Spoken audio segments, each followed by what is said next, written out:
Fatima Parker campaigns on obesity issues. Fatima, good evening to you.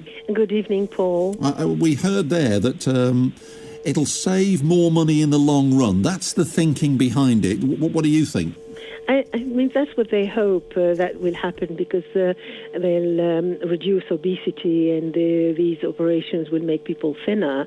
But it's not the case in the studies and the experiences that we see. These are not surefire things that are going to make people thin and that reduce or cure diabetes. The thing is, if you get type 2 diabetes, then it can be controlled and you can take medicine. But with these operations, in theory, they're not hoping to cure it, I don't think. But you can have a sort of normal life. But what happens if you continue eating or try to get round having the gastric band fitted?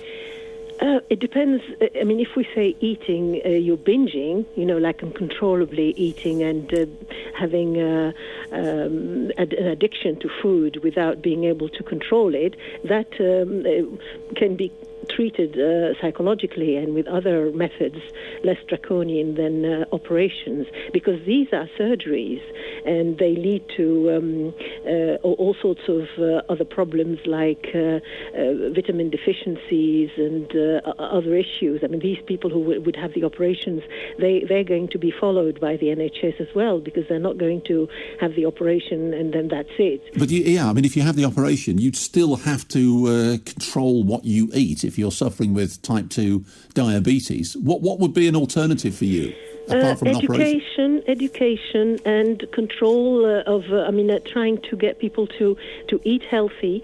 Since you're going to have to control your eating your carbohydrates and control the sugar intake, you have to, with the operation or without, then especially that they have it now at BMI 30, which is not very big, At BMI 30, you can teach people to improve their diet and eat healthy, so that 10% or 5% they're saying now would improve their health. If they lose it, they can lose that from being educated and being encouraged to look after their health and look after their diabetes as for health-wise.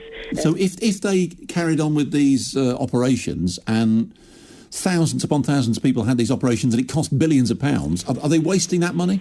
I think they are, yes. I mean, these operations now, they've become fashionable. You'd see in America, people, Hollywood and all these models, supermodels who don't have the fat at all. They have these operations just to lose few pounds.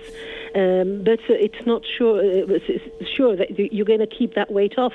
The research shows it, that so many people put the weight back on.